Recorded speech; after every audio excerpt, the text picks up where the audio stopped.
Well, good afternoon, YouTube. This is Chuck, and it's Saturday, June 1st, 2024, about 3 o'clock in the afternoon.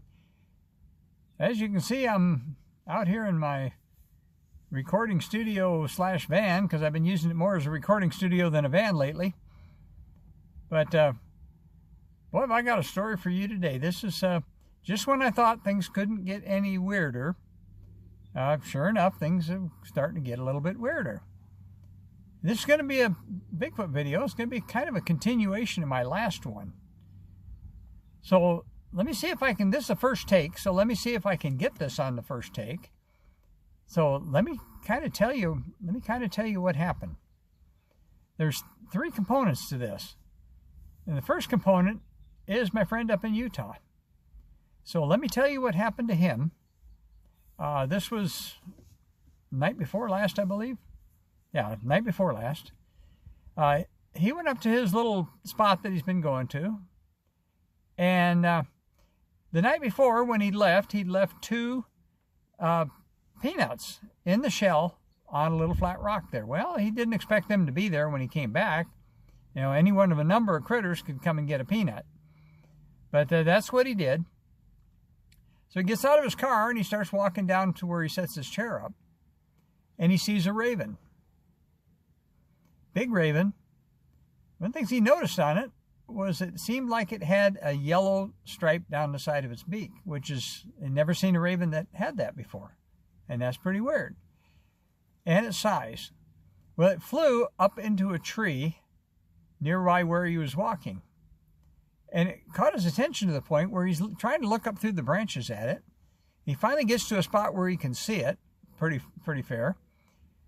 And it turns as if it's showing him what it's carrying, and it's carrying a peanut in its mouth. And this is a peanut still in the shell. Well, folks, what are the odds that he left a peanut out there the night before, and that a large raven picked it up, flew up into a tree, and sat there and showed him that he had it just at the precise moment when he was there? Okay. The very fact that could be a coincidence just totally boggles the mind. How does that happen? Well, he's pretty excited to tell me about it, and he had a little bit of other stuff happen too, and won't go into that. But remember the thing about the raven. Okay, then last night, Alabama Al, and you watch the channel, you know who he is. He left a comment on on that same video about the shape-shifting video, about that he'd been watching his dog, the way his dog's behaving. He's wondering if maybe his dog has something to do with that. What's going on with him? Because the dog seemingly just showed up one day. So, yeah, I pay attention to that too. Okay, so we're thinking about that kind of stuff. And this morning, I had to work at the museum this morning, so I got up, took my shower a little earlier maybe than I usually do. But anyway, I'm up in the shower, getting ready to get in the shower, literally. And all of a sudden, I get a tingle, a little bit more than a tingle, somewhere between a tingle and a zap. Call it a connection, if you will. But I get a pretty strong connection. And so, you know, I stopped what I was doing and I sat down, and, you know, in the bathroom, there's only really one place to sit down, so I won't bore you with that. But anyway, so I'm sitting there and I responded back to it, and I said, I feel that. I feel that, thank you. You know, you can make it stronger if you like to let me know that you heard me. And sure enough, the connection got stronger.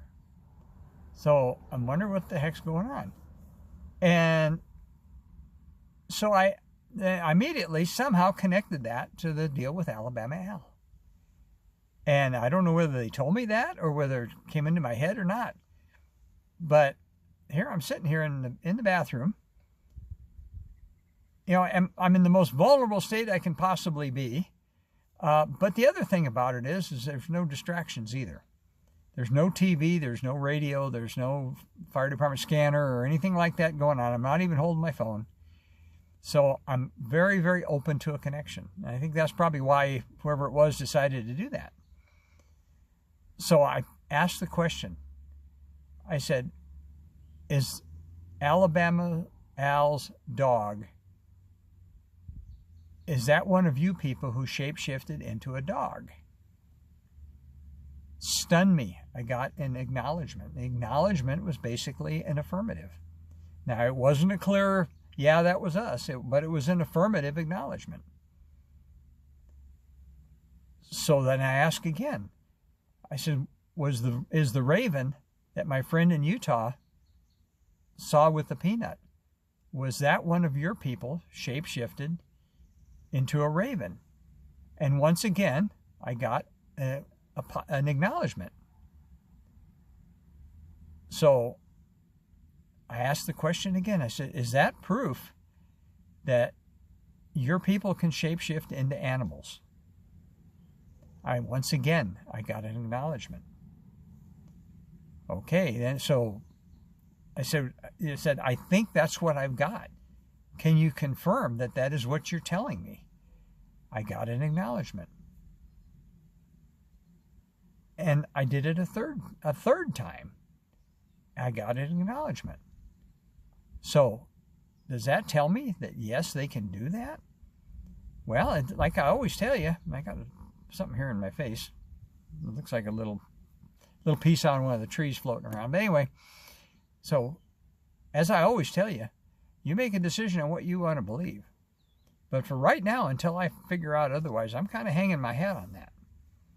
And I asked, now the connection that I got, there's two things I noticed about it. One is it seemed like it was very powerful. Whoever was talking to me was a very powerful individual. I asked for a name and I didn't get it. The other thing is that whoever was doing that, it felt to me like it was very far away. So how do I know where? I don't have any idea where it came from. It was there, and it told me those things. And so before I've been thinking about this obviously ever since, but before I wanted to talk to you folks about it, I wanted to talk to both Alabama Al and my friend in Utah. So I just got off the phone with both of them. I asked Al specifically about his dog. I said, tell me about your dog. Well, it just sort of showed up one day, and it just sort of hung around.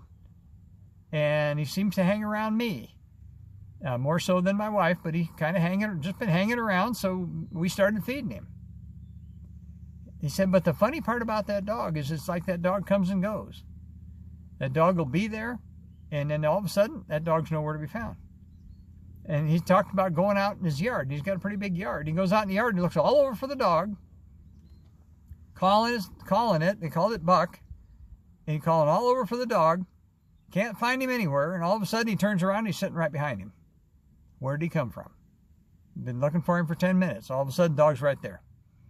He said that alone is a spooky thing, and that's what made him think that maybe there's something to this.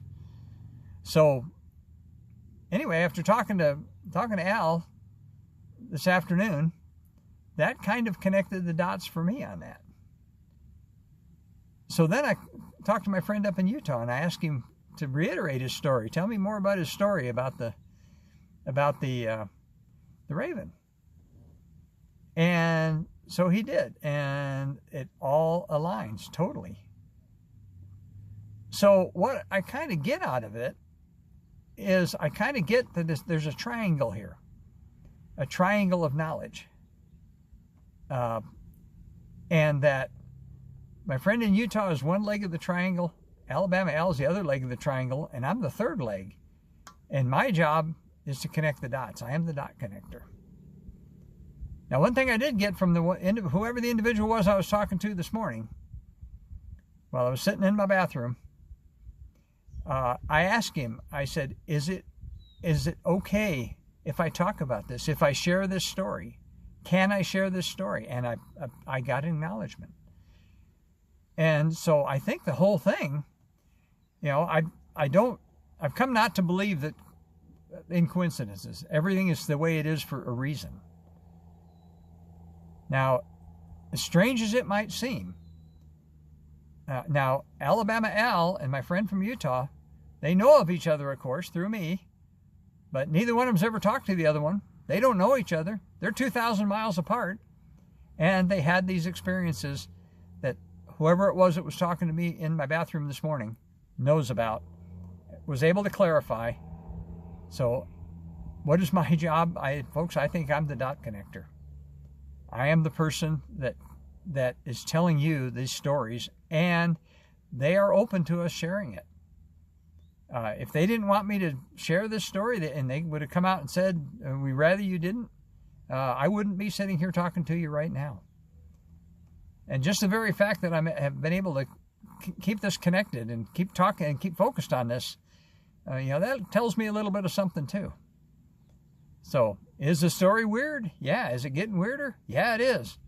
There's a little bit more to the other things that both of them told me that have happened, but it's not central to this story, so I'm going to save that part for another time.